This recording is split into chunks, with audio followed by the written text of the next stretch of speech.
2010 ഇവിടെ ഒരു 1.5 ഐസ് മഴ ഇതിന്. ആ വെയ്ത ടൈമിൽ ഒരുപാട് ഐസ് ഇങ്ങോട്ട് നിലത്ത് വീണിട്ട് കുറച്ച് ഐസ് ഞാൻ ഇട്ട് വെച്ച്. കാരണം എനിക്ക് ഐസ് വെള്ളം കുടിക്കാൻ ഭയങ്കര ഇഷ്ടമാണ്. ബാക്കി കാഫിനെ വിളിച്ചിട്ട് പറഞ്ഞത് ഐസ് കുടുങ്ങി കിടക്കാൻ ഇഷ്ടം പോലെ ഉണ്ട്, എന്താ ചെയ്യാൻ പറ്റുമെന്ന് ഗതികളെന്ന് ഫോൺ വിളിച്ചപ്പോൾ ഞാൻ അകത്ത് കയറിയിട്ട് കൈക്കോട്ടോണ്ട് ഐസൊക്കെ മാറ്റി കൊടുത്തതിന് ശേഷം കാറ് അകത്ത് കയറിയത്. ഇപ്പൊ അങ്ങനത്തെ തണുപ്പ് മഴയൊന്നുമില്ല കേട്ടോ.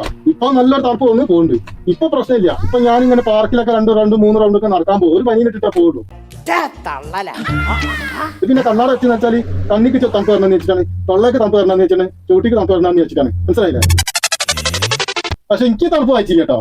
കാരണം എന്റെ സ്റ്റീൽ ബോഡിയാണ് എന്റെ കഫീൽ തന്നെ പറയുന്നത്. അങ്ങനത്തെ തണുപ്പ് മൂത്രം വരെ ഒഴിക്കാൻ പറ്റൂല.